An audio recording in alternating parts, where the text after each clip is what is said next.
அனைவருக்கும் வணக்கம். என் பேர் முகுந்தன். நான் யூகேஜி படித்து வருகிறேன். நான் காமராஜர் பற்றி பேசப் போகின்றேன்.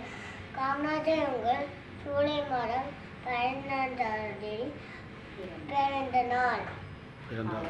அவர் தந்தையார் பேரு குமாரசாமி, தாயார் பேர் சிவகாமி அம்மையார். தமிழ்நாட்டின் முதலமைச்சராக பதவியேற்றார். தமிழ்நாட்டின் முதலமைச்சராக பதவியேற்றார். இலவச உணவு மதிய திட்டம் போன்ற திட்டங்களை உருவாக்கினார். பாரத ரத்னா விருது தமிழருக்கு வழங்கப்பட்டது.